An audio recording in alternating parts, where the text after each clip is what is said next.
Alright, baik. Bismillahirrahmanirrahim. Assalamualaikum warahmatullahi wabarakatuh. Selamat petang. Selamat datang Najwa, Nafisa, Aimi. Ada 3 orang saja yang mungkin ada tuition kot ya. So, link untuk PEDEC ada dekat sini. Saya letak dekat chat ya. Letak dekat chat. Hai Najwa. Apa? Sebab kita ada 3 orang. Ada yang tak masuk lagi ni. Okey. Masuk pendek Hai Nafisa. Masuk pendek ya.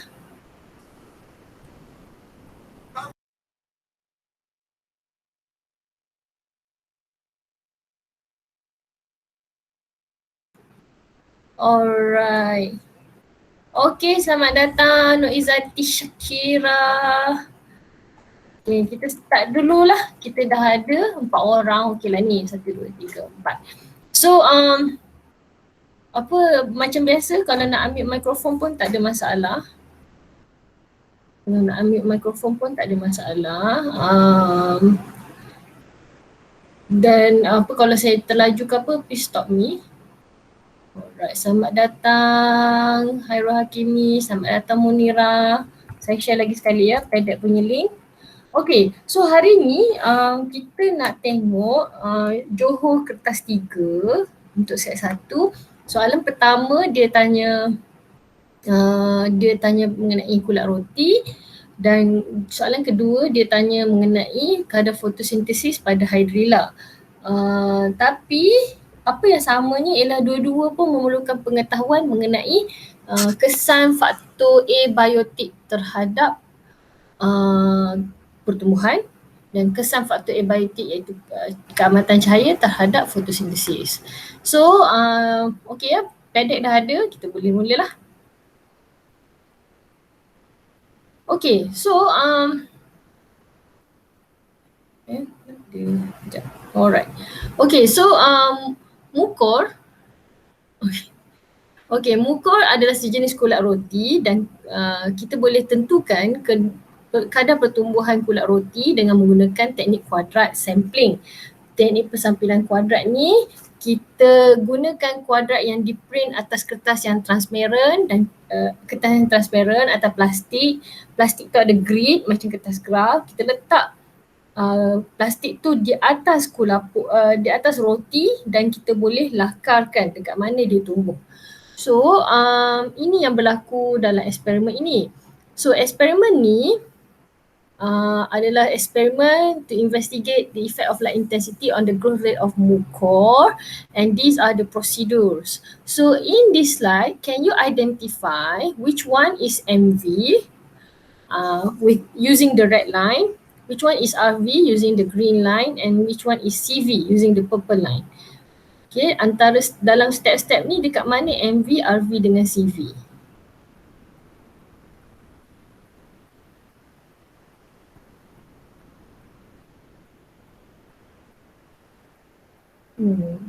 Dekat ni.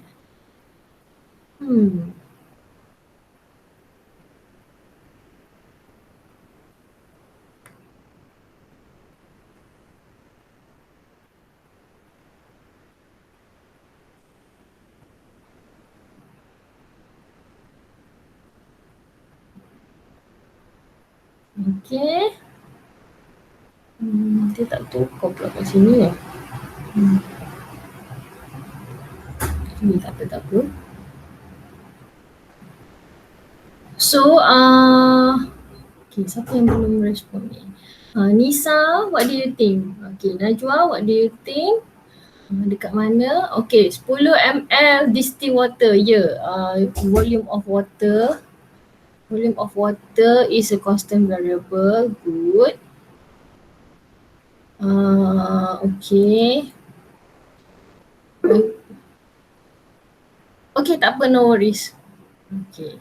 Lagi pun saya rekod ni. So, take your time, okay? Okay, warna merah is the manipulated variable.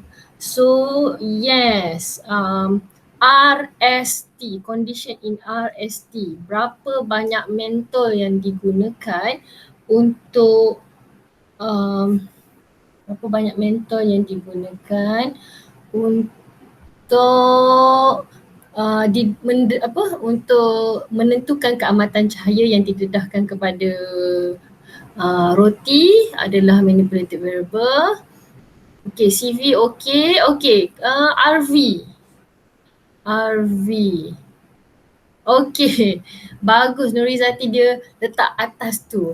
Dekat atas tu. Growth rate tu adalah dia punya RV. Sebab dalam slide ni pada prosedur 1, 2, 3 tu belum lagi sampai ke step untuk ukur dia punya growth rate kan. So okay, okay, bagus. Bagus kedudukan tu. Alright, no worries. Betul tu, tak ada masalah. Okay, ada juga yang letak CV dia ialah 40 watt. Betul. 40 watt tu juga adalah constant variable. Jenis kulat roti yang digunakan juga adalah constant variable. Jenis roti yang digunakan, white bread, juga adalah constant variable. Alright.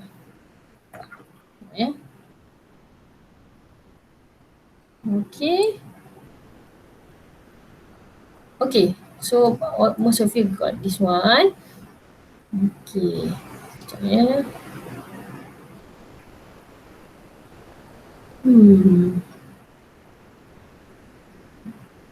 Alright. Sekejap ya. Tak jadi ya. Kenapa ya?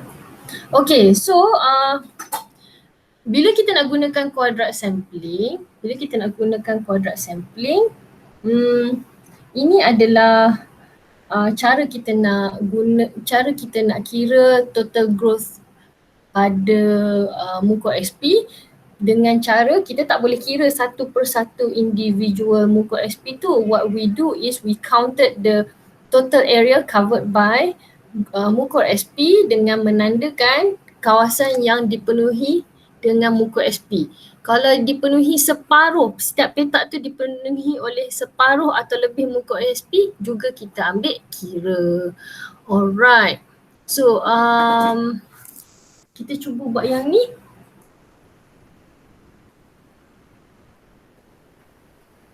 Okay, kita cuba buat yang ni.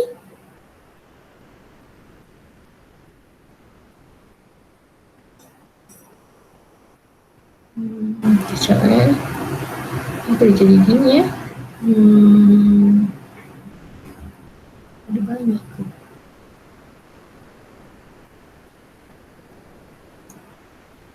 Okay, sebab ada banyak. So, sekejap ya.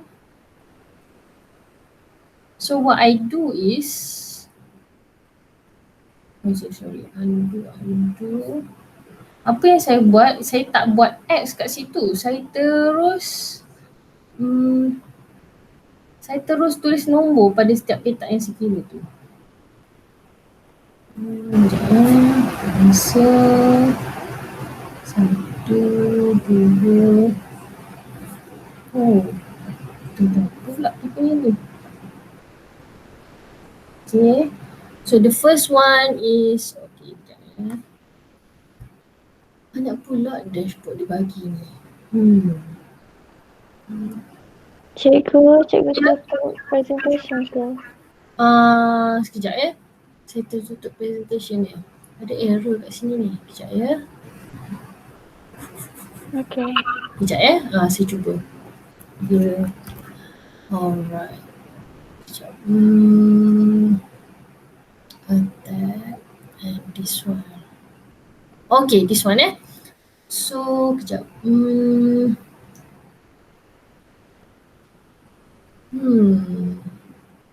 Okay, so the first one is berapa? Semua orang tengah ni kan? Okay. So, ada yang dapat 52, ada yang dapat 47, ada yang dapat, sekejap ni, kenapa dia jadi macam ni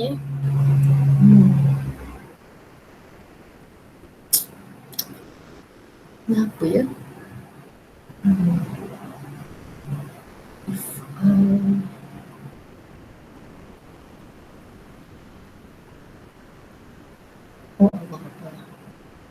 Okay, sekejap ya. Sekarang ni saya dapati saya punya padlet ni ada problem. Boleh tak saya end padlet session ni sekejap. Nanti saya bagi link lain ya. So sekejap sebab dia ada error. Sekejap. Kenapa dia jadi error? Alright. Nanti saya bagi link baru ya. Okay, saya end di session sekejap. Sorry. Sekejap ya. Alamak. Sorry ya siapa yang tengah ni tu. Dia jadi ganjil. Sekejap ya.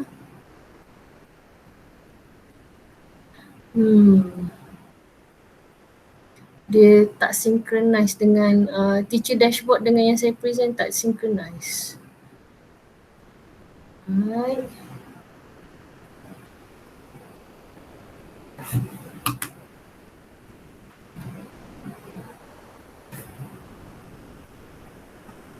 Okay, let's try. Okay.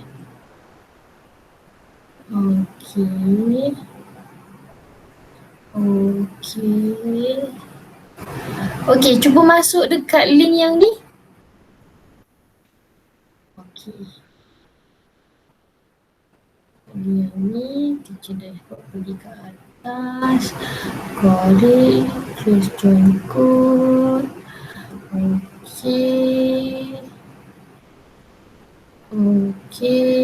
Sekejap. Dia masuk tak yang ni?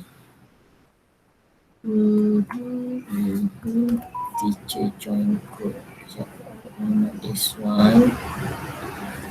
And then I have to present now.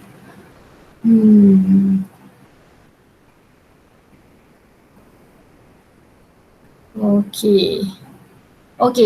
So kita pergi kat sini balik ya. Sorry. So the first one. Okay, this is the first one. Okay, ada yang dapat 51, ada yang dapat 47 tadi, ada yang dapat berapa tadi? Ada yang dapat 51, ada yang dapat 52. Okay, kita boleh ni kan, kita boleh zoom in, zoom out kan untuk tahu mana yang lebih separuh kan. So, the first one, macam-macam jawapan ni korang dapat ni.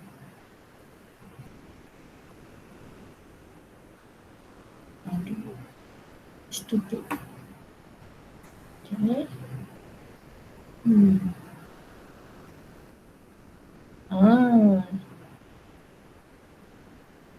Okay. Okay. Okay, mari kita tengok. Okay. So, cara kita, instead of kita X pada petak tu, kita terus tulis pada petak tu berapa. So, buat apa nak kira kemudian kan? Okay ya. So, bila saya kira, saya kira ini sebenarnya walaupun ni soalan Johor, bila saya semak balik rupanya mereka ambil soalan SBP tahun 2012. So saya jumpa soalan yang similar. What I got is 50. Dan dalam skema SBP tu dia sama ada 49 atau 50. So kalau 47 tu mungkin ada nak kata mungkin ada yang kamu perceive sebagai kurang dari separuh. Alright. Terus tulis berapa. Okay, 51 ya. Sebab saya jangka jawapan sama ada 49 atau 50. So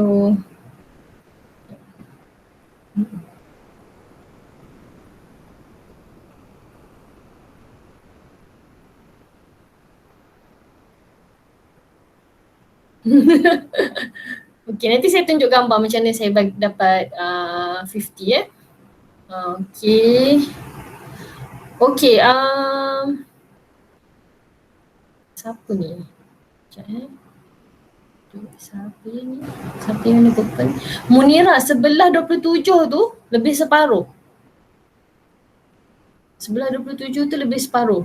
Sebelah 26 tak lebih separuh. Yang ni Munira punya. Sebelah 27 tu kira. Tapi Munira pun dah lebih 51 ya. Okay, tak apa, it's okay. Kira dulu. Munira mungkin dia ada ni kot, pakai tablet Okay. Mungkin nanti bila kamu jawab guna printed version, bila kamu print tu boleh nampak kot macam mana dapat 50 atau 49. Okay, kejap kita tunggu Munira habis tulis, lepas tu kita move on. Semua orang pun tengah tulis-tulis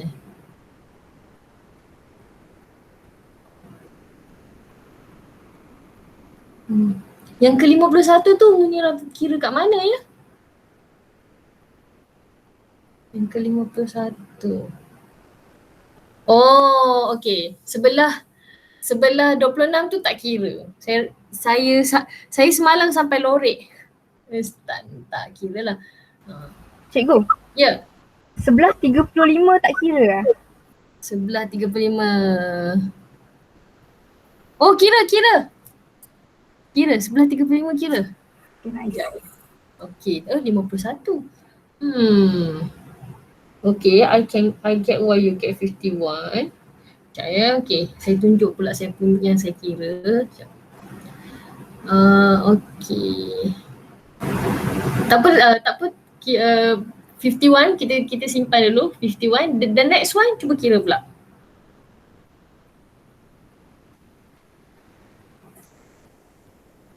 Kira the next one. Sebenarnya saya kira macam mana ya? Nanti kita tengok. Alright.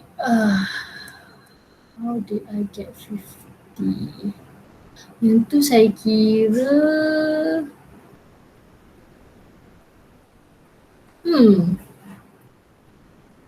kira dulu tak apa.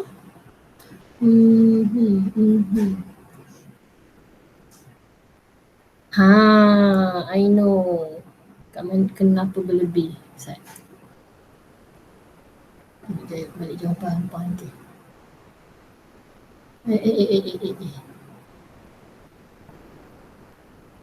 Okay, 29.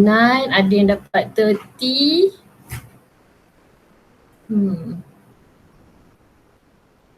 Ya. Oh.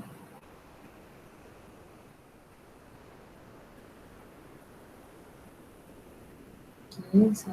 2. 4.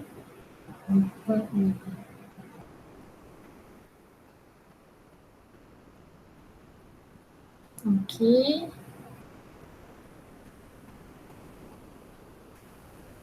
Okay, ada yang dapat 29, ada yang dapat 30. Kita tengok.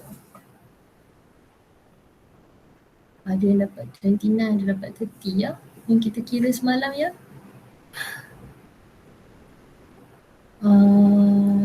Kita kira semalam ada dapat 30. Okay. Dapat 29. Orang yang dapat 29 ni orang yang dapat 29 ni, yang ni kira kan? Kira tak ya? Ini tak kira? Kira. Kira ke tak kira? Ya. Untuk Khairul Hakimi saya dapat detect kat mana kamu short. Kamu short dekat bulatan yang kat atas. Bulatan kat atas tu ada satu dot tu 30. Dia berjadi dot yang ke-30 Khairul Hakimi. Contohnya yang dekat ni dekat jawapan yang ni, yang tulisan biru ni, yang Munira tengah kira ni, petak yang Munira label 9 tu Khairul Hakimi tak kira. So petak 9 ni kira. Okay, Khairul Hakimi? Orang yang okay. Kira lah, dia orang kira lah. Okay. Kena kira. Khairul Hakimi tertinggal 1 kat situ. So, I think that's why you got 29. And then the last one I got 24. Kalau you got 22, kenapa Khairul Hakimi dapat 22? Okay, ada yang dapat 22. Yang last kali ni tak berbeza sangat jawapan. Ramai yang ada konsensus. Terus tulis nombor ya, lagi senang kan daripada dot-dot. Okay. So this first one is 50. Tapi ada yang argue dapat 51, nanti kita check. Lepas tu S dapat 28, S dapat 30, T dapat 24. Yang tu ramai yang ada konsensus yang sama. So tak ada masalah kat situ. Okay, kita pergi ke slide yang seterusnya. Tak apa. Bilangan tu macam nak cakap for the first part, kalau kamu tak dapat macam katalah skema kata 50 tapi kamu dapat 47 atau 49, tak kita potong markah dekat jawapan untuk table 1 saja. Bila kamu tulis balik dekat observation, yang nilai yang salah tu kita dah tak penalize dah kat situ. Kita penalize sekali saja. So don't worry ya, dia tak carry forward. Kesalahan tu tidak carry forward. Kita penalize sekali saja. Kita tak bagi markah sekali saja. So mari kita tulis observation pula. Okay, mari kita tulis observation pula. I'm showing you how I got 50. Sebelah tadi yang Aimi tanya tu saya memang kira. Oh, mungkin mengikut diorang kira ya. Ini. Okay. It's okay. Okay, what is your observation? Mari kita tengok. So untuk observation, mesti nyatakan pada manipulated variable apa, kita boleh tulis either one. Sama ada kita tulis pada manipulated variable at in bracket R pun boleh, atau in cabinet with 140 watt fluorescence bulb pun boleh. Kemudian kita kena bagi tahu RV dia berapa lah dengan unit dia sekali. Okay. Kita buat yang penting ni. Tadi balik kan?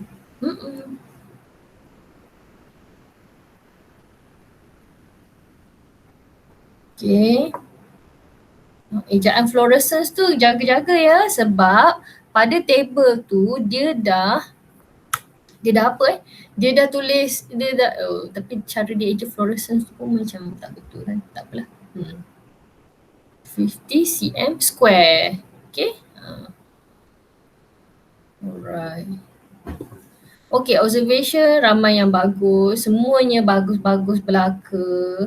Kamu boleh guna huruf terus ya. In bracket R, the total area covered by muka SP is berapa? Kamu boleh guna huruf atau guna okay, please sit over there. Okay. So saya bagi markah untuk setiap satu ya. Saya akan mula bagi markah. Okay, if you want to use RST boleh ya, tak ada masalah. In bracket R, the total area covered by muka SP is 50, boleh, tak ada masalah. RST? Ni RST. Okay.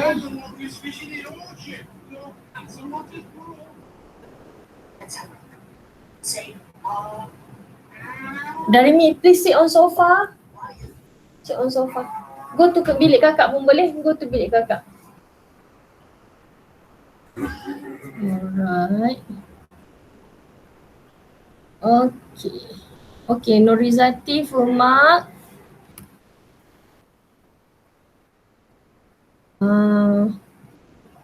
Ini Nurizati punya.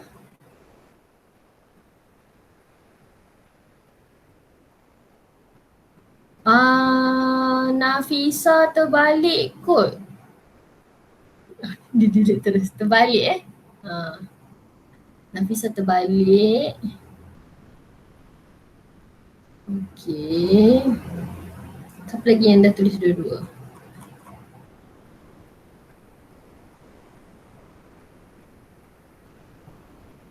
Alright, Munira Fuma.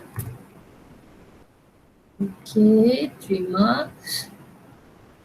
Another 3 marks.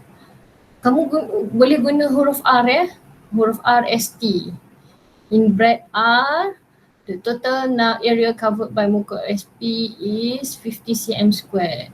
In bracket T, the total area covered by muka SP is 24. Okay, Emma Yasmin, Emma Yasmin kena betulkan. Okay, 24, good. 3 marks. Okay, nanti personalized takeaway nanti saya akan bagi komen lagi ya. Okay, mari kita tulis inference pula. Basically, all of you have identified when we are writing observations, make sure we write one observation that shows the highest number and one observation that shows the lowest number. So sekarang ni kita nak bagi inference pula. Kenapa total area covered sangat tinggi pada keamatan cahaya yang rendah? Apa yang kita boleh explain kat situ? Keamatan cahaya I already.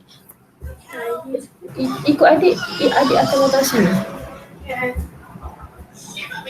Okay, what is the inference? So inference kita ada 2 point yang explain the observation. Ada 2 point yang kita boleh gunakan untuk explain the observation. Sebab kulat tu suka atau tidak suka keamatan cahaya kan? Kulat tu suka atau tidak suka keamatan cahaya. Jadi itu jadi faktor yang pertama. Faktor yang kedua, bila dia suka atau tidak suka kepada keamatan cahaya yang diberikan tu, dia punya kadar pertumbuhan dia macam mana. Okay, sebab ultimately we are measuring, bukan kita measure total area covered tu sebab kita nak tahu dia punya growth rate. Kita nak ukur growth rate sebenarnya kan. So growth rate is also another point. Number of light bulbs tu represents light intensity. Total area covered tu represents growth rate kan. So both of these points we can include in our reference. Okay.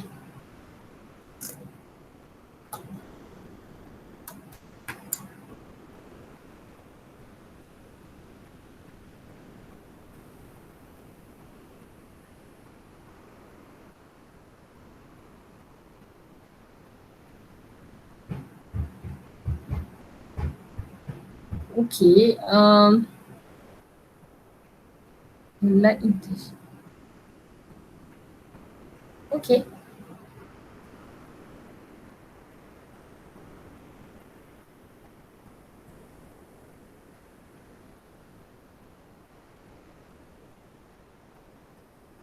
Okay, untuk jawapan yang saya tengah pamer sekarang ni, statement yang phrase yang pertama, when 140 watt fluorescence bulb is used, total covered by muka SP is 50 cm square. Tak payah tulis dah. Itu adalah observation. You already wrote it in the observation area.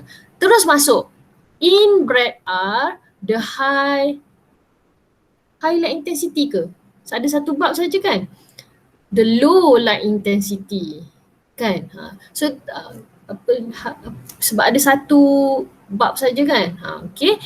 So in bracket R ataupun terus kata this is because pun boleh. Sebab tak perlu ulang observation lagi kan. Kita dah nak cerita pasal apa dia jadi gitu. Okay. Ini pun sama. At lower number of 40 watt fluorescent bulb, the total area covered by muka is higher. Tak payah tulis dah part tu. Terus tulis this is because. The first part of your answer is the observation. Okay, itu adalah observation. Tak perlu tulis dah. Kita tahu dia tinggi. Kita dah habaq mai dah kata dia tinggi. Kita nak cerita pasal apa tinggi. Okay. Cikgu. Ya. So maksudnya Aha. kena tulis reason dia je lah. Yes, itulah inference. Oh, so still dapat 3 markah lah. Provided that both inference tu kamu bagi 2 point lah. Total 4 points baru dapat. Okay.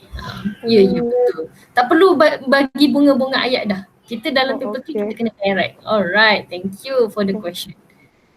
Saya nampak pattern ni dekat beberapa student. Okay, untuk soalan ni, when the number of fluorescence bulb used increases, the total area covered by muka SP is less. Itu adalah masih lagi macam observation, tak payah tulis dah. Terus je tulis dekat inference 1, the growth rate of muka SP is less because saya kena tengok kamu punya observation lah. Number of bulb increases kan. Maknanya kamu punya, untuk jawapan yang saya tengah pamerkan ni, mungkin observation first dia ialah untuk T kot. So saya assume ini inference 1 dia ni untuk Brad T ya. So statement pertama yang kata when the number of fluorescence bulb use increases, the total area covered by muka SP is less, tak perlu dah. It is an observation. Bunga ayat tu tak perlu. Terus je masuk dengan the growth rate of muka SP is less because in places with high light intensity. Dah. Saya terima jawapan ni assuming that observation 1 kamu ialah in Brad T, the total area covered by muka SP is 24 cm square. Saya anggap kamu punya observation 1 ialah yang 24 cm square punya. So the first sentence when blah blah blah blah tu tak payah. Seriously tak payah. Don't waste your time. There are other parts of paper 3 that you need to focus on. Okay.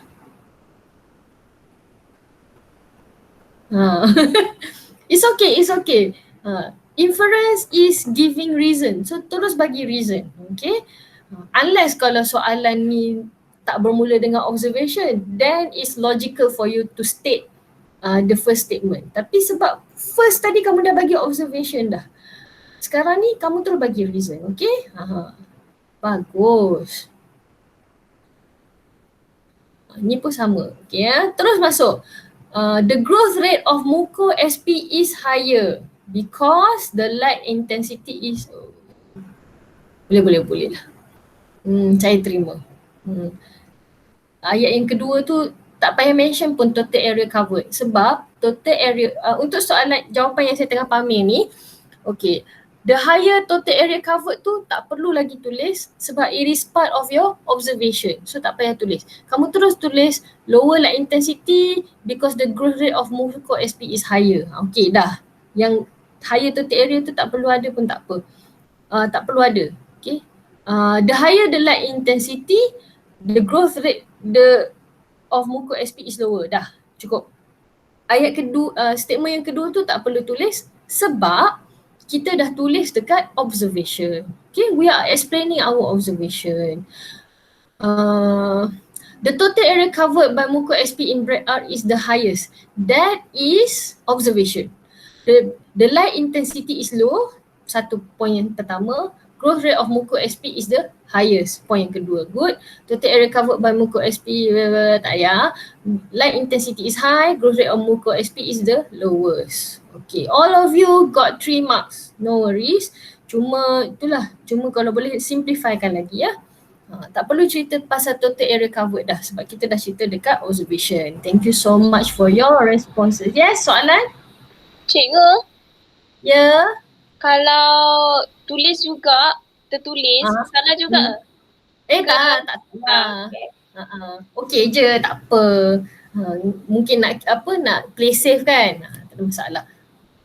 Cuma itulah macam sebab kamu dah mention dekat atas. Alright. Okay, kita teruskan sebab most of you dah habis typing. Okay, so sekarang kita nak tengok ni pula table tu. Method to handle variables for for MV, RV and CV. Sorry ya, saya punya screen ni. So, okay. Di sini pula. Okay. Sorry, tulis. Light intensity, okay.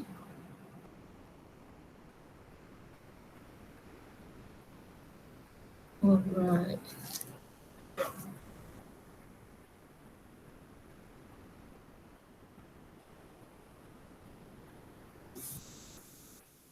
Okey, saya setuju. Sama ada kamu tulis light intensity atau kita juga boleh tulis number of 40 watt fluorescence bulb. Dua-dua pun betul. Okay, and then use different number of 40 watt fluorescent bulb. Okay.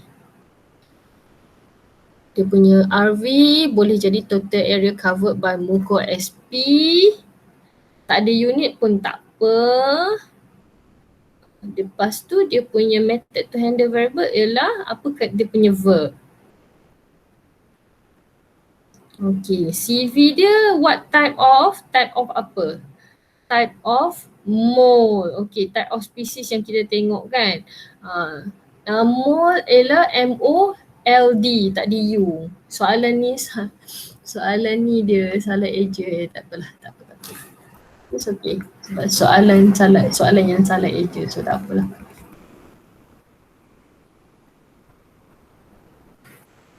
Ya, MOLD sebenarnya. So no worries, tak apa. Type of water use, yes, saya setuju type of water use distilled water. Saya juga setuju volume of distilled water, very good observation. Okay, mari kita tengok satu-satu. Okay. Light intensity, total area covered by muco, type of mole, MOLD ya. Number of 40 watt fluorescent bulbs used by using different number atau different amount of 40 watt fluorescence bulbs such as 1 to 3. Okay, tak apa. Total area covered by muco SP. Macam mana kita nak buat dia punya? Kita buat apa? Apa verb dia? Kita count. Kan kita kira 1, 2, 3, 4, 5. Kita count and kita record. Okay? Kita count and record. Kalau nak play safe, calculate and record pun boleh. Tak ada masalah. Memang kita calculate. Kan? Okay, volume of distilled water. Apa verb yang kita guna kat situ? Kita fixkan dia kan. Atau use the same amount of distilled water pun boleh. Okay, light intensity use different number of 40 watt fluorescence bulb which is 1, 2 and 3. The growth rate of muco SP, calculate and record the total area covered by muco SP on sample white bread using the formula. Untuk growth rate, kamu kena using the formula iaitu berapa surface area covered divided by berapa hari? Dia buat berapa hari ya? 2 minggu kan? 14 lah. Untuk jawapan yang saya tengah pamer ni, sekejap ya. Ada seorang dia tulis, ada seorang dia gunakan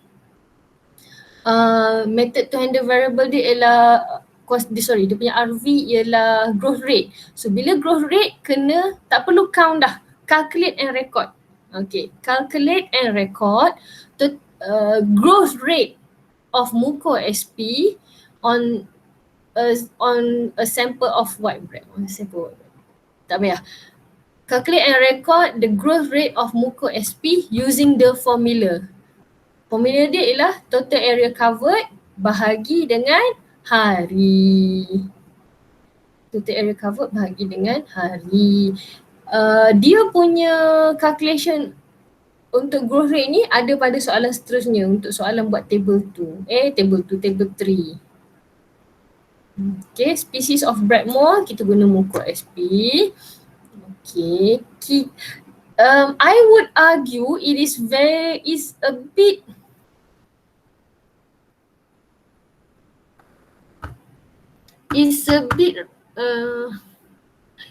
risky to use muco SP. Kejap ya. In a sense bukan kita yang letak muco SP kat situ kan. So kejap ya. Tak apa. Nanti saya semak balik tapi saya prefer kalau kamu gunakan constant variable yang jelas. yang digunakan dalam prosedur, macam volume of distilled water sebab dia cakap 10 ml, type of water used, distilled water, type of bread used which is white bread, kan. Okay, measure and record. Kita bukan measure sayangku. Untuk jawapan yang saya tengah pamer ni, total area ni kena tulis ya. Total area covered by muko SP is the RV. Kita calculate and record. Kenapa calculate boleh, count lagi tepat. Count and record. Kalau measure macam seolah kita ambil pembaris, kita letak satu-satu kan, which is not, kita count saja kan. So calculate and record total area covered by using 1 meter kali 1 meter. Kan dekat soalan tu dia ada bagi berapa sentimeter kali berapa sentimeter. Kamu ada ke jumpa roti saiz 1 meter kali 1 meter? Kan? Tak apa. It's okay. Kita belajar kan. Nanti tengok balik pada soalan saiz kuadran tu berapa? Bukan 1 cm, 1 cm. Kita tengok balik soalan sekejap. Soalan dia bagi kuadrat dia saiz 100. Oi. Okey. Dia bagi 100 cm 10 sebenarnya. 10 make sense. Okay, tak apa. It's okay. Soalan ni pun tak berapa cantik nombor yang bagi. Dia bagi saiz kuadrat 100 cm. So tak apalah, it's okay. Okay. Light intensity, use different light intensity such as 1, 2 or 3 40 watt fluorescent bulb. Good. Count and record using the total area covered by muko SP using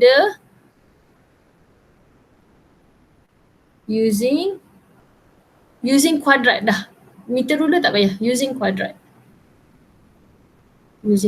ya. Okay, calculate and MV dia okay, CV dia pun okay. Kejap. Untuk jawapan yang setengah pamer ni, tulisan warna oranye. Nyatakan volume dia berapa? 10 ml kan dia ada bagi kan? Kena nyatakan volume dia berapa ya. And then dia punya RV pun saya setuju dengan RV dan saya juga setuju dengan method to handle MV. Alright. Sorry. Dah nampak 10 ml. Sorry.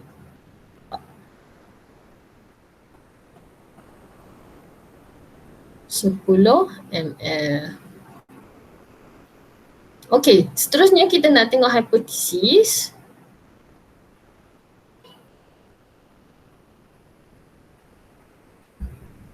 Okay.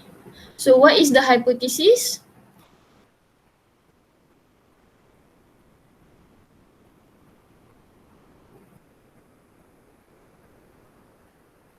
What is the hypothesis?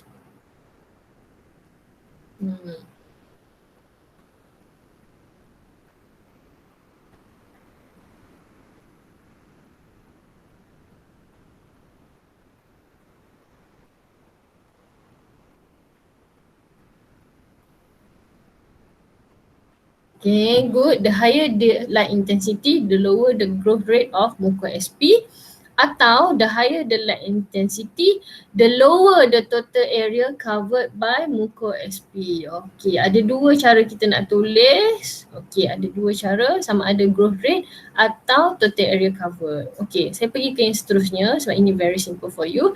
So up until now, we have looked into cara nak tulis observation, cara nak tulis inference, cara nak tulis method to handle variable. Kita bukan look into lah, basically kita revise balik teknik-teknik tu. As I mentioned before, memandangkan kita dah tulis observation dulu, dekat inference tak perlu balik ulang frasa-frasa yang kita dah guna masa observation. For example, masa observation kita dah cakap total area covered. So dekat inference tak perlu lagi ulang frasa total area covered. Total area covered tu sebenarnya represents growth kan. So dekat inference kita cakap lah growth rate. Number of fluorescent bulbs tu sebenarnya represent apa? Light intensity. So kita cakap pasal light intensity. Okay, up until now do you have any question? Ada apa-apa soalan?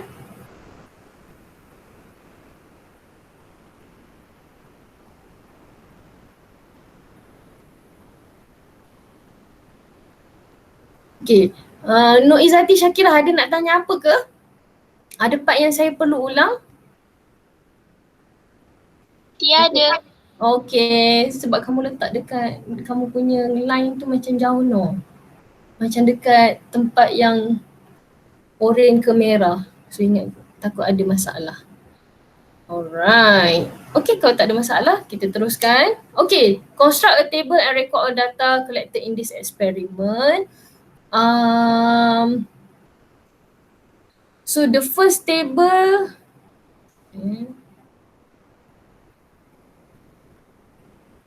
tengok pada soalannya, the first table, benda-benda yang minta ialah light intensity, lepas tu dia minta total area covered, lepas tu dia minta growth rate. Sekejap. Tunjukkan. Okay. Sini. And then we put this one. And then we put, oh sorry. Okay. And then ni kita buat turun. And then sekejap ya, start presenting. Kita present a window.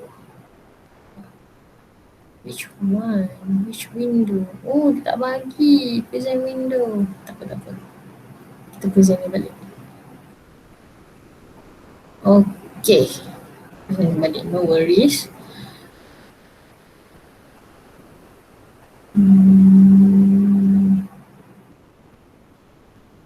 Okay, which one is the teacher dashboard? This one I put here. Okay, so I can see. Alright.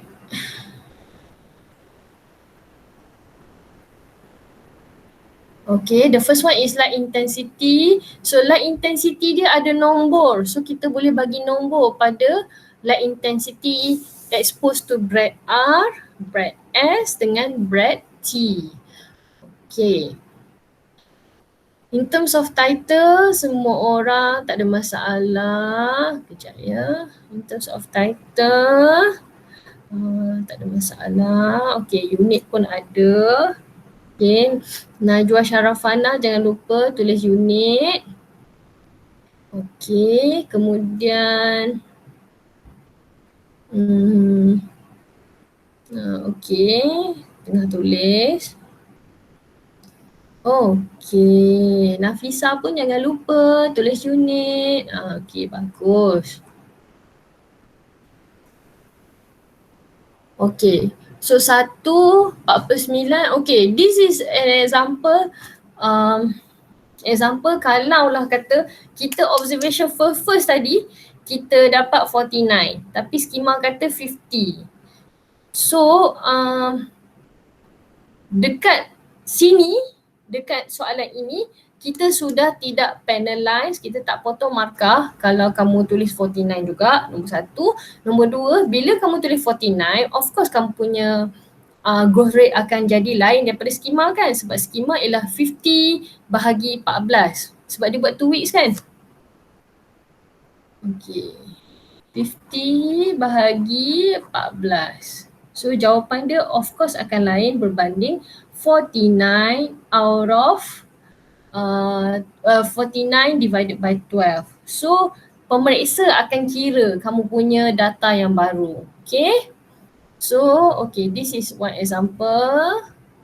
Okay, 49 bahagi 14. 49 bahagi 14. 49 bahagi 14. This one 49 bahagi 14 is 3.5 kan? 7 ni kena check balik ya. Jawapan yang saya tengah pamer ni. Okay. 30 divided by 14. 2.14. Cikgu, Ya? kena kasih berapa decimal place ya? Up to 3. Up to 3. Tapi kita terima 1 decimal point, 2 decimal point, 3 decimal point. Dalam skema memang ada 3 jawapan. Okay. Kalau untuk total area semua yang lain, kena ada juga 3 decimal place ke? Tak. Kalau macam dalam kes ni, sebab total area covered tu kita count kan satu-satu-satu. So dia tak ada decimal point. Kalau kita pakai pembaris, mungkin ada 1 decimal point kan. Tengok kepada apparatus yang kita guna. Okay, thank you cikgu. Alright. So this one you have to check back. 49 divided by 14 dapat berapa? Ya?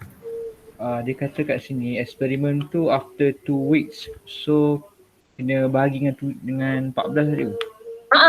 Betul. Setuju?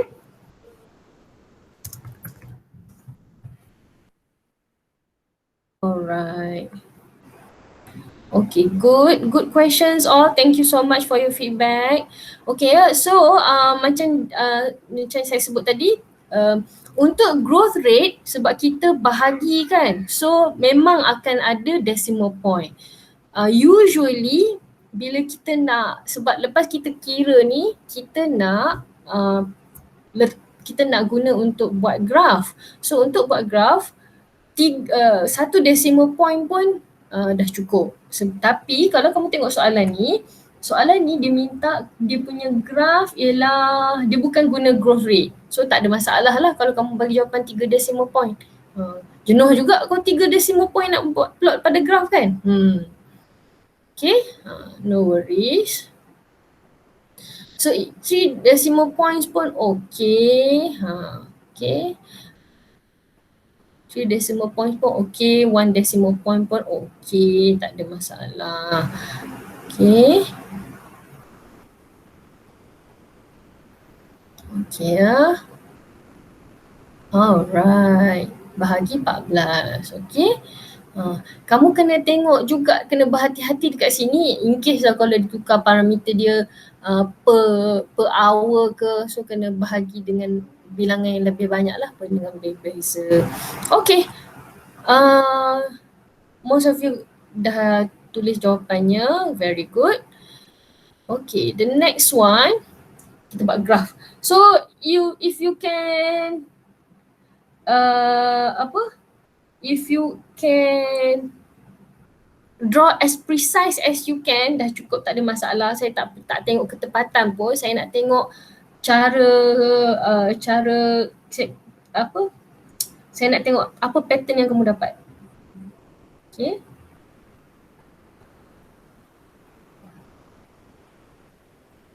Okay, apa pattern yang kamu dapat ya.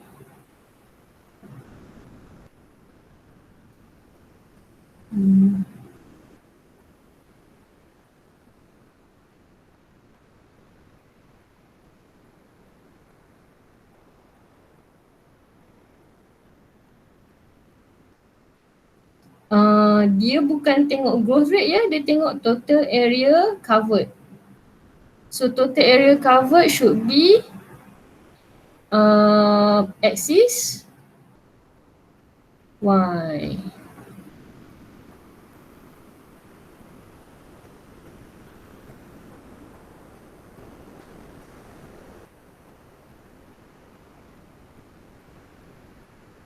Light intensity tadi kita boleh dapat 40, 80, lepas tu 120. Alright.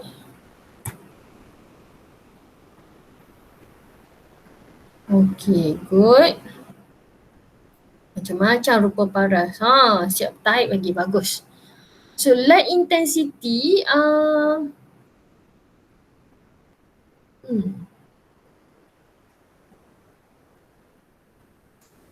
light intensity tadi, saya tak check.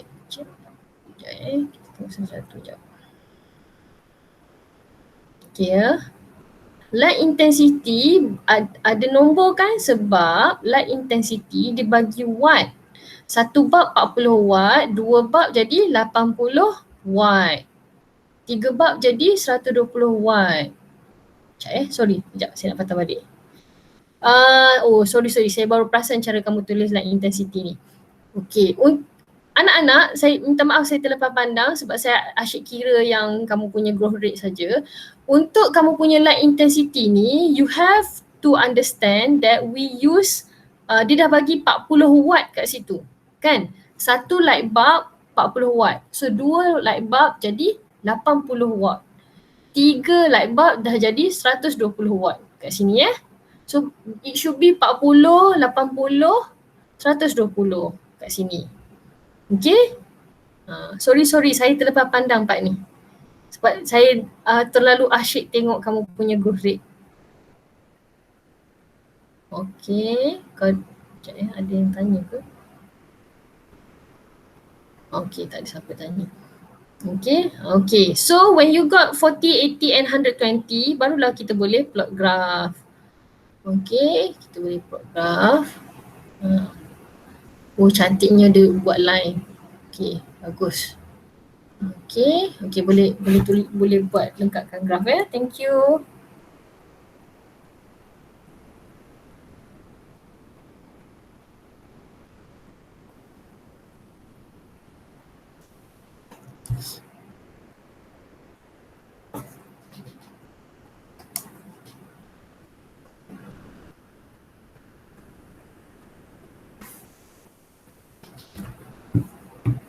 Cikgu, Ya,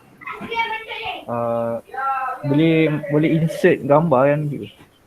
boleh insert gambar sini. Boleh kot? Graf. Jap. Dekat slide ni tak boleh, tapi kalau kamu upload dekat Telegram saya check. Saya dah hantar kat cikgu. Oh. WhatsApp. Oh, okay. WhatsApp. Sekejap saya check. Itulah light intensity kena tukar 40, 80, 120. Itu saja. Yang lain okey. Pattern okey. Pattern okey.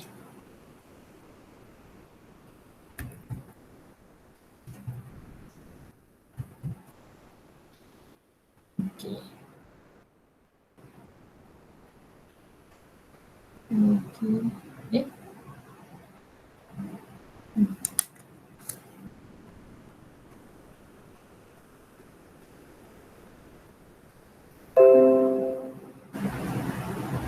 Cikgu, Ya. korang kena macam ada skill ke like for the y-axis, kita orang kena buat 10, 20, 30, boleh buat macam 20. Wait, what's the question? Oh, okey. Saya setuju dengan yang ni. Yang ni yang Munira buat. So dia macam sebenarnya 20, 40, 60, 80 macam tu kan? Every 1 cm kan? Saya setuju yang macam ini macam yang Munira buat lah. So x-axis dia tak payah buat macam 20, 40, 80, 30, 20. Oh boleh. As long as balance antara setiap dari satu point ke satu point tu tak ada masalah. Okay. Okay, sebab dia punya ni big nombor dia besar 20, 30, 40. 20, 30 dengan 50. Dia dah tergaris kat situ. Cikgu, Ya? nak garis tu daripada y-axis ke kat tengah-tengah graf tu je? Kat tengah-tengah biar dia tergantung. Oh, tergantung. Okay. Graf bio dia tergantung Okay. Okay, thank you. Okay, graf bio memang tergantung, biarkan tergantung.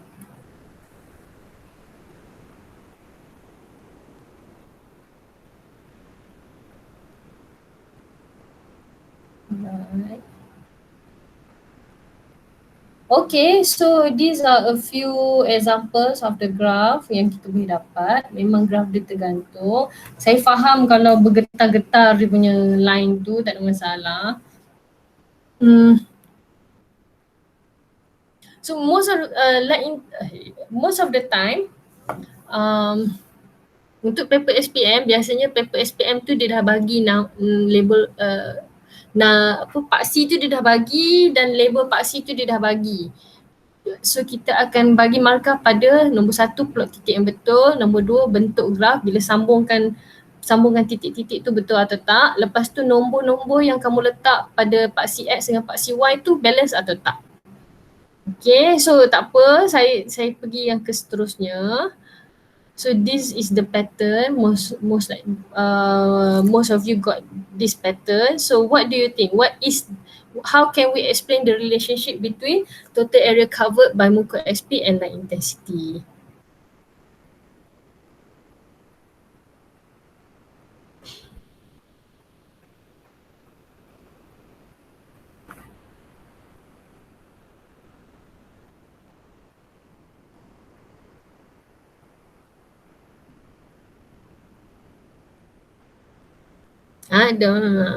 Terbalik. The higher the light intensity, the smaller total area covered. Good.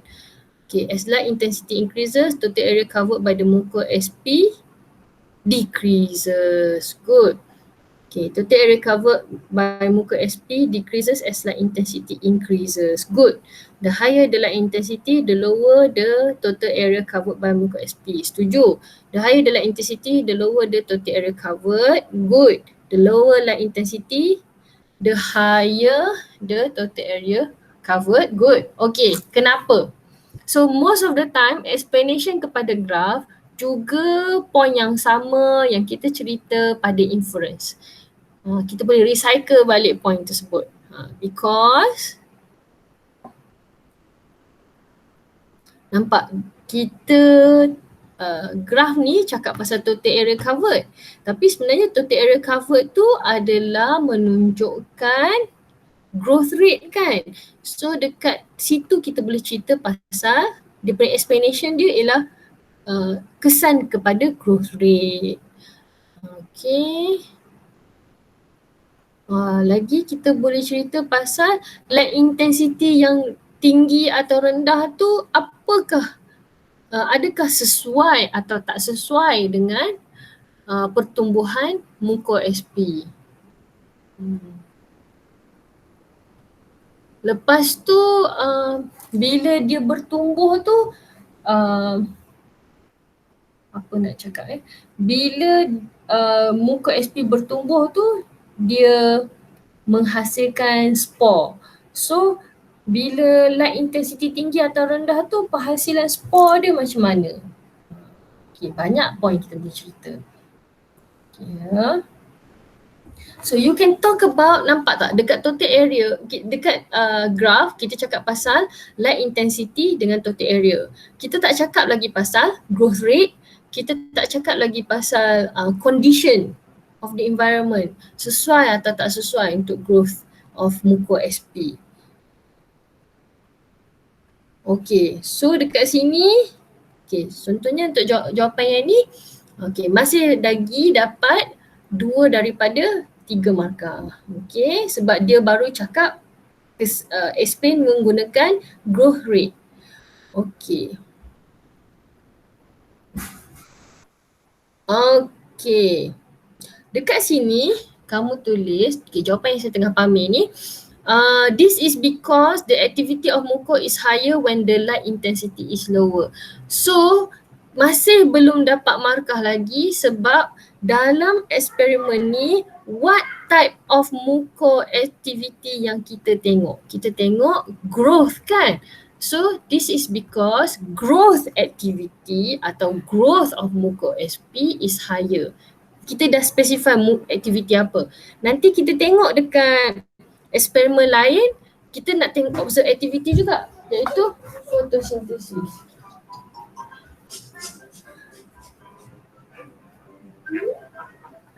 Okay. Slow sikit. Tadi set on sofa ya. Okay. Satu lagi. High light intensity tu, highlight intensity. Apa yang dah terlupa nak cakap apa. Apa cakap pasal optimum atau favorable. Kita gunakan istilah favorable atau optimum. Macam mana kita nak cerita?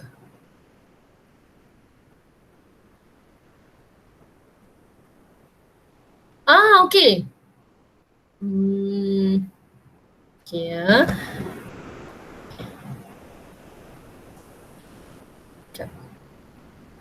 Okay, ini jawapan yang Emma Yasmin bagi. Okay, total area covered by muco SP decreases as light intensity increases. Satu, because at high light intensity, muco SP is not in an optimum condition for growth.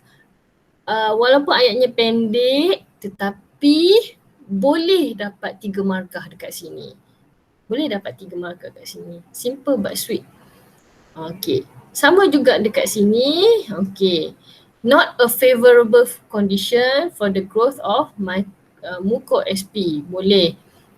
Okay, ni the light intensity resulting in suboptimum condition. Wow, suboptimum condition. Saya terima. Kemudian thus the rate of growth of muco SP is lower. Saya setuju, dapat 3 markah. Okay. So good, all of you boleh dah dapat dah macam mana nak dapat 3 markah. Okay, seterusnya ialah what is the operational definition for growth? What is the operational definition for growth? Macam mana kita tahu muco SP tu grow? Kita tengok apa? Kita measure apa?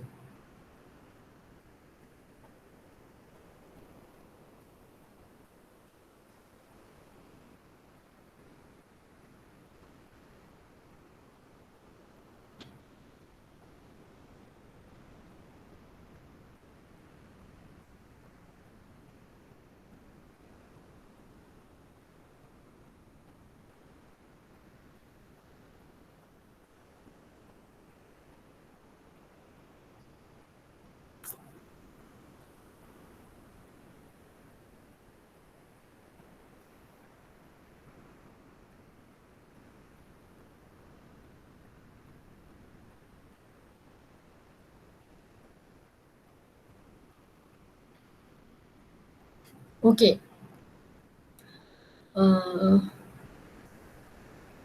Okay ya. So ada okay. Nak kata apa ada yang bagi jawapan yang based on the theoretical definition of growth. Okay, saya setuju. Growth is a process of an organism to increase its number of cell. Tapi we are talking about operational definition. Macam mana kita tahu pertumbuhan tu berlaku? Kita tengok apa? Kita tengok instead of kita tengok bilangan sel, tapi kita tengok total area covered by muco SP, kan? So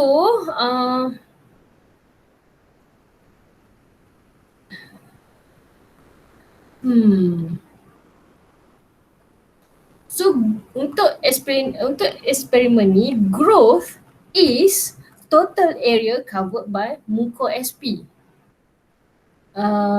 Determined by, growth is the total area covered by muco SP. So, growth is the total area covered by muco SP. Kita determine by using apa alat yang kita guna untuk alat affected by light intensity. Determine by using, kita guna apa? Kita guna kaedah apa? 10 cm tu apa? Nama natang tu apa? 10 cm tu betul tak? Kuadrat. Determine by kuadrat sampling using pula affected by light intensity. Okay, so growth is the total area covered by muco SP.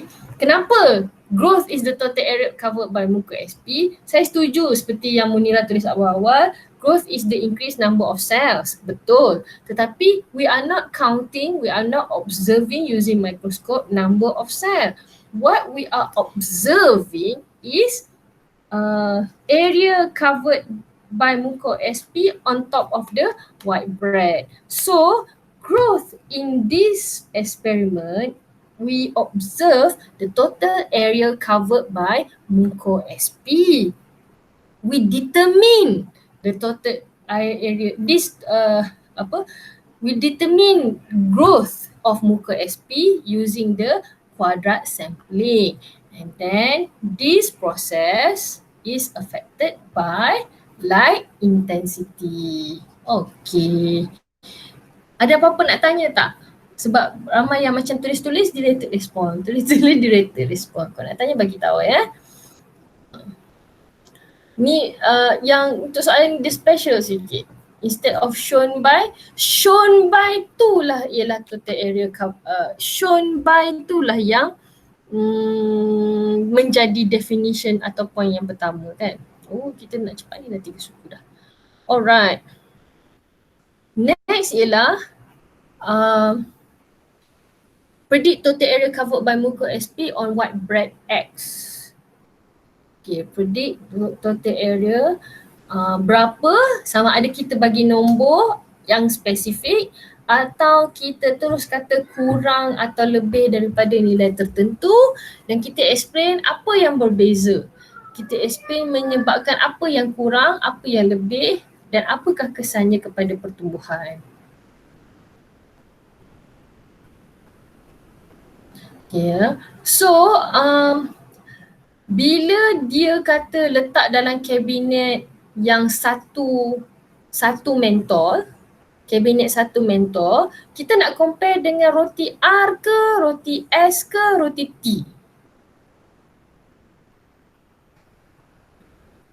Sebab dia kata dia letak pada kabinet yang hanya ada satu mentol. Yes, R. Oh, macam marah pula R macam tu kan. Okay. So, kita compare dengan R. Jadi nilai yang kita nak teka tu, kita nak predict tu, mestilah nilai yang dekat dengan R. Sama ada lebih atau kurang berbanding R. Okay. Nilai yang kurang atau lebih kita nak banding dengan R. R tadi nilai dia berapa 50 kan? Atau 49 atau 51. So kita bandingkan dengan nilai 49 atau 50 atau 51 yang kamu measure tadi. So nilai dia akan jadi kurang ke atau lebih daripada yang kamu dapat untuk R. Kemudian kita kena cerita sebab bila dia spray hanya 5 ml air, apakah kesan dia kepada persekitaran muka. Okey, saya terima. Humidity jadi lower, kelembapan jadi kurang. Maka less optimum condition for the growth of my muco SP. Boleh, saya terima. Boleh dapat 3 markah. Kita juga boleh tulis sama ada kita nak tulis less than 50 cm square atau less than 49 cm square atau less than 51 cm square, atau kita bagi nombor yang tepat. Kita terus bagi 49. Kot lah tadi kamu teka 51, 49. Okay, because hence the humidity of surrounding decreases, saya terima. Lepas tu kesan humidity yang berkurangan tu kepada growth rate. Growth rate jadi apa?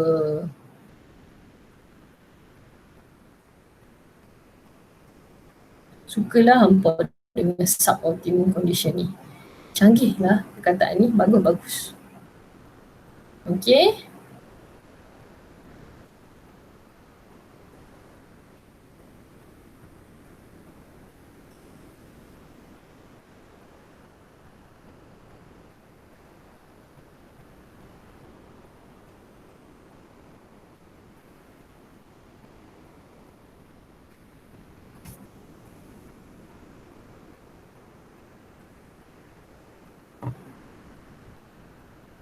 Okey, saya pergi yang seterusnya pula ya, sebab kita ni nak mengejar masa.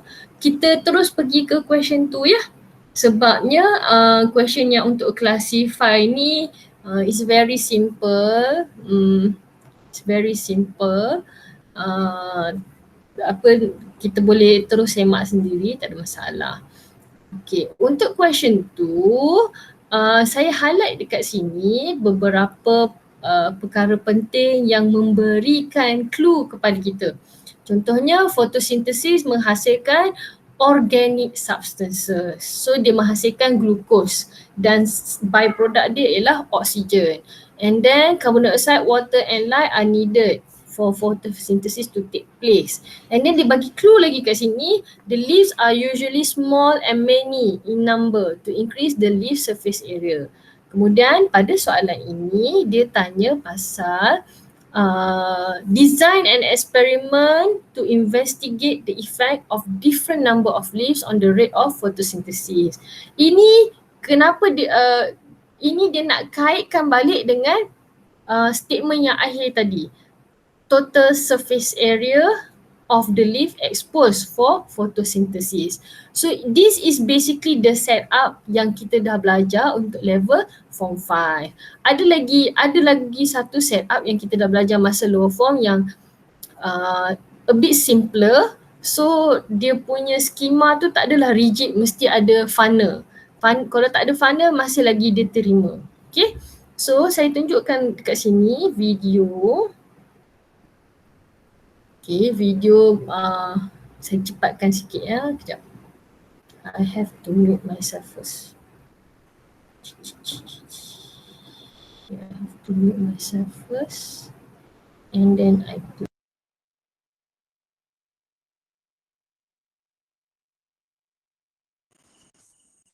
Friends, this video is just about the experimental setup for the practical of photosynthesis.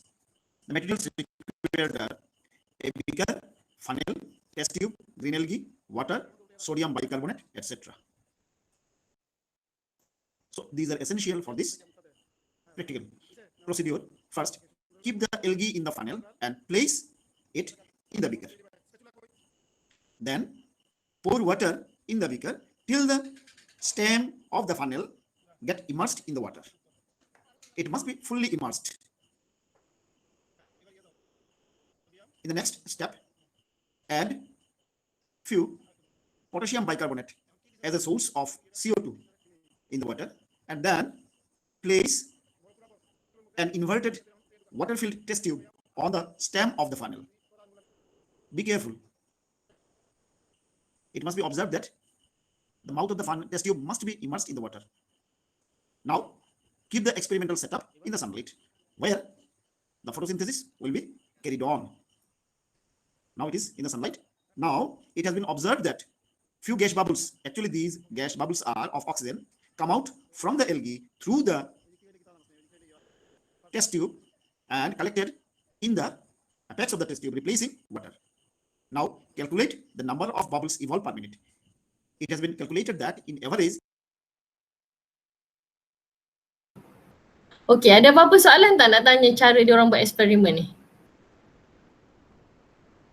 Ada tak yang macam bila kamu reflect balik dengan cara kamu buat tu, ada tak berbeza?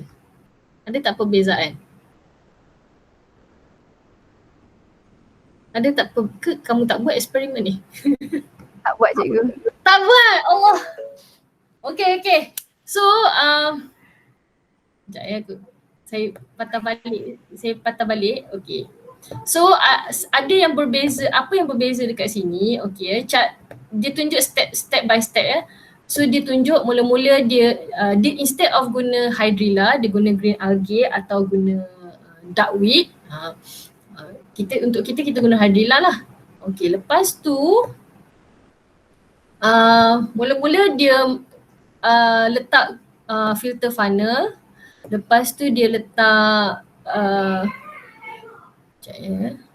dah bergaduh lah pula anak-anak saya kat luar tu. Okay ya. Tengok ya, cara dia pasang tu dekat base of the beaker dia letak plasticine so that filter funnel tu tak bergoyang, dan kemudian dia letak water. Okay, step ni kita dekat Malaysia kita bukan pour water. Kita memang dah siap-siap buat sodium bicarbonate solution atau potassium bicarbonate solution, sebab NaH2CO3 ini merupakan larutan yang membekalkan karbon dioksida kepada plant.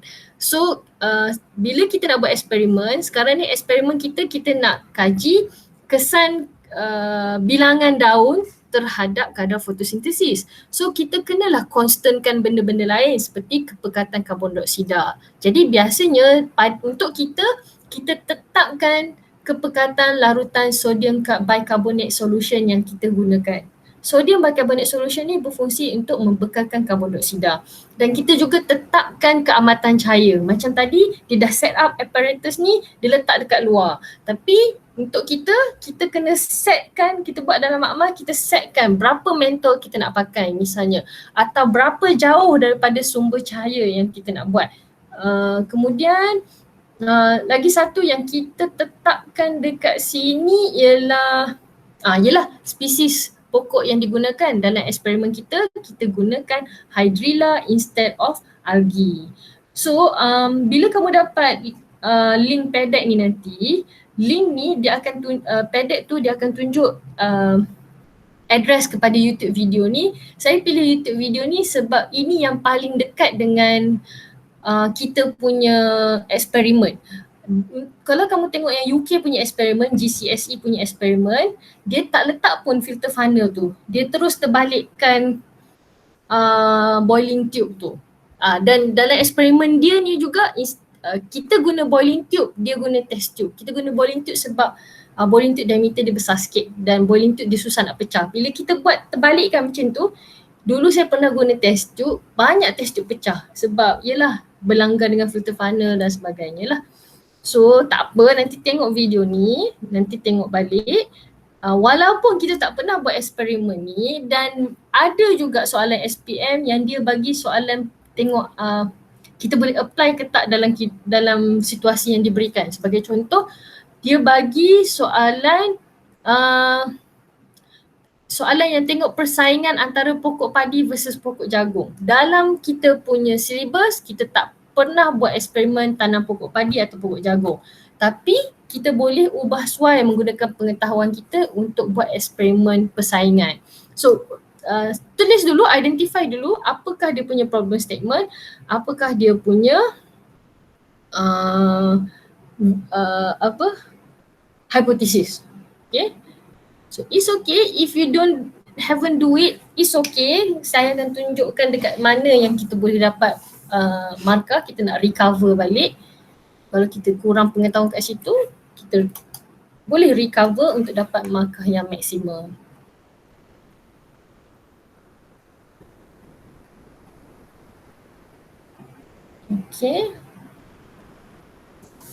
Okay, so kita boleh cakap manipulated variable dia ialah sama ada surface area of the leaf atau surface area for photosynthesis dengan number of leaf. Dia punya responding variable ialah rate of photosynthesis. Okay, how does different number of leaf affect ya, affect. Okay, affect ya, affect. The safe word is influence. Influence pun boleh. Hari tu saya submit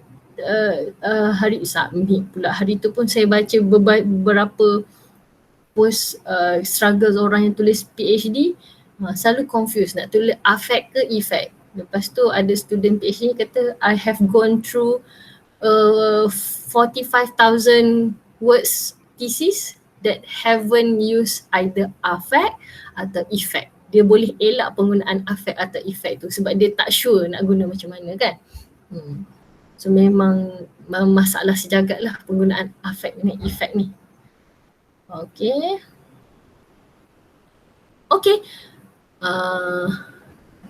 Okay, good. Okay, most of you got it. The higher number of leaf, the higher the rate of photosynthesis in aquatic plants. Atau kita boleh specify terus kepada the higher the rate of photosynthesis in Hydrilla. Sebab soalan ni tanya Hydrilla. Okay, saya skip tempat ni dulu sebab most of you bila dah boleh buat problem statement, hypothesis tak ada masalah. Kita tengok MV, RV dengan CV pula. So ni more or less this is the setup. Okay, instead of pond width kita guna Hydrilla. So what are the variables? Identify, bagi satu untuk setiap satu pun cukup. What are the variables? Okay, MV dia ialah Number of leaves. Okay, good. RV dia ialah number of, okay, rate of photosynthesis, number of bubbles. Okay, number of bubbles. Okay, good. Lepas tu constant variable dia apa? Kita boleh, sebab kita MV kita ialah surface area exposed to the leaf, kita boleh kita kena constantkan faktor-faktor lain seperti keamatan cahaya, seperti kepekatan karbon dioksida, kan, spesies pokok yang kita guna dan sebagainya. Okay, good. Most of you got the idea. Okay, number of bubbles, number of oxygen gas produced, number of bubbles per minute, concentration of carbon dioxide, number number of bubbles, number of oxygen bubbles, number of strand, number of leaf, number of leaf. Ni sorry, gambar ni sebenarnya bukanlah gambar. Gambar ni saya nak tunjuk susunan radar sahaja. So number of leaf kan, sebab soalan tulis number of leaf.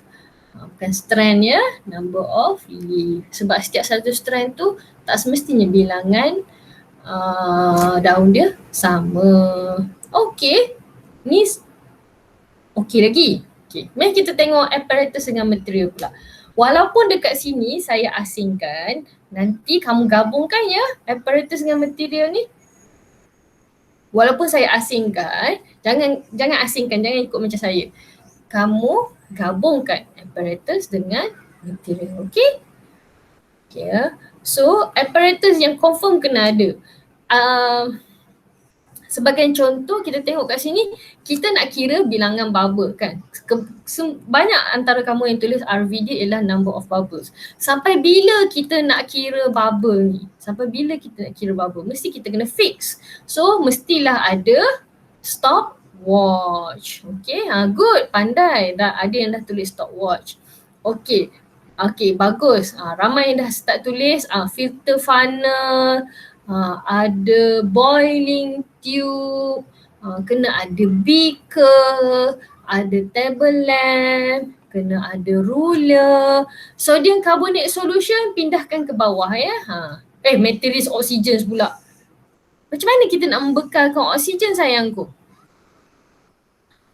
Oksigen tu pokok yang bagi, pokok yang hasilkan oksigen tu yang kita nak measure. Pandai. Sodium hydrogen carbonate solution. Bagus, pandai. Distilled water hydrilla.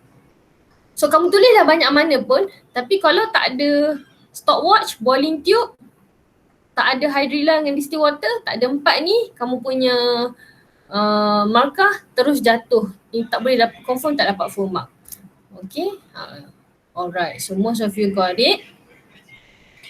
Okay. So kalau kamu tak tulis sodium hydrogen carbonate, kita terima kalau kamu tulis bicarbonate soda, soda bikarbonat.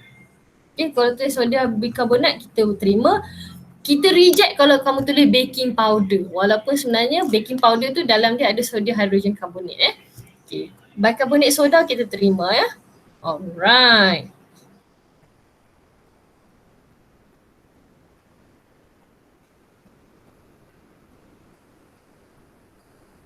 Okay ya. Next, sorry sebab dah 3:30, jadi most of you got it. Kita pergi ke yang seterusnya. Okay, ini adalah dia punya prosedur yang dicadangkan. So, untuk mendapatkan at least 2 daripada 3 markah, kita kena make sure kita ada 4 ayat ni. Method to handle MV, method to handle RV, method to handle CV dengan at least 1 precautionary step. Can you identify which sentence shows method to handle MV? Orang ikon warna merah. Method to handle RV, ikon warna biru. Method to handle CV, ikon warna hijau. Dan precautionary step untuk warna apa tadi? Warna purple. Allah Akbar.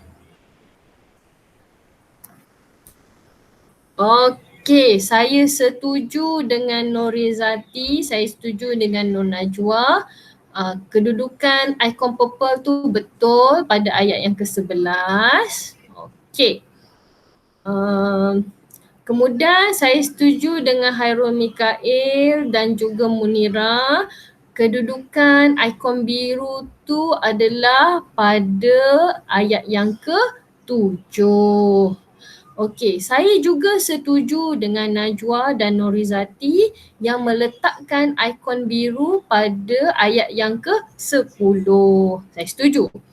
Okey. Saya setuju dengan jawapan dengan submission daripada Emma, dengan daripada Nur Izzati, dengan daripada Najwa. Emma dah bawa lari dah. Saya setuju untuk langkah yang ke-6 menjadi constant method to handle constant variable. Saya setuju dengan Emma. Emma pun dia letakkan method to handle constant variable tu pada langkah yang ke-6. Bagus. Saya setuju. Langkah ke-6 tu method to handle constant variable. Kemudian yang merah, method to handle MV. Okey, dia lesetkan kat situ 40 leaves. Okey, 40 leaves. Bilangan leaf dia tu kan. Lepas tu saya setuju juga dengan Aimi, dengan Wasun, dengan Emma yang meletakkan langkah ke-8 sebagai method to handle MV. So, anak-anak, apa main takeaway yang saya nak tunjukkan dekat sini? Main takeaway dia ialah kita punya step ada banyak. Ada eksperimen step dia sampai 13. Ada eksperimen step dia sampai 9, 8, 7 macam tu saja step dia. So, adik. So,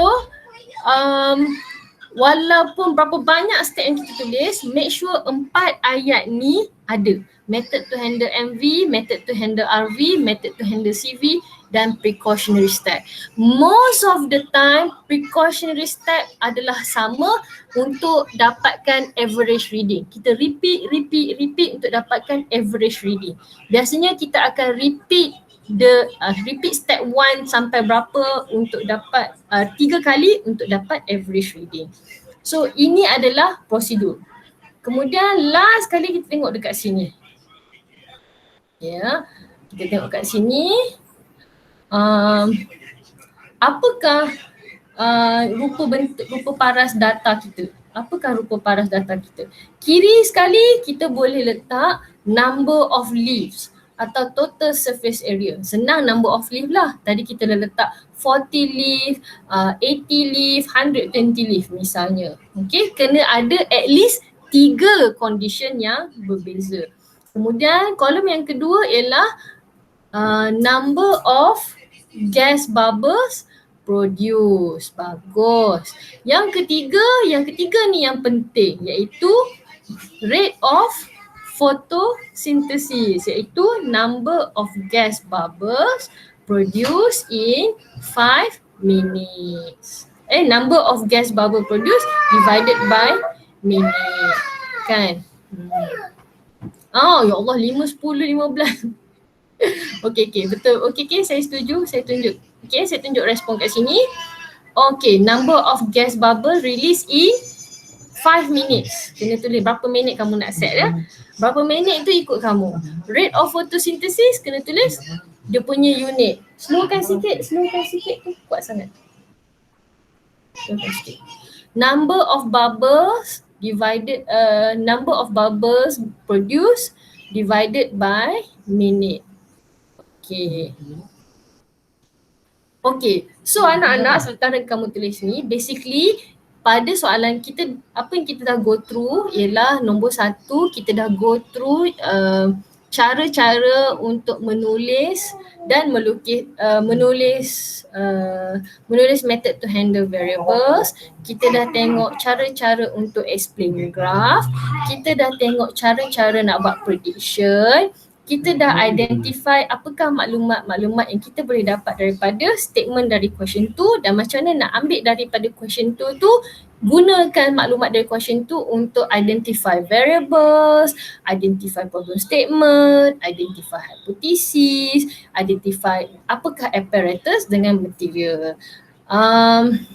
Kemudian dekat prosedur kita tulislah sebanyak mungkin steps yang kita rasa inilah step dia selengkap yang mungkin, tapi bila semak balik make sure kita tulis method to handle MV, method to handle RV, method to handle CV dan juga precautionary step. Kalau tak boleh nak terfikir apa precautionary step spesifik untuk eksperimen tu, most of the time repeat langkah berapa ke berapa sebanyak 3 kali untuk mendapatkan average reading is the precautionary steps. So sorry saya dah terlebih masa, dah hampir 10 minit habis masa, cuma saya memerlukan sedikit reflection daripada semua orang.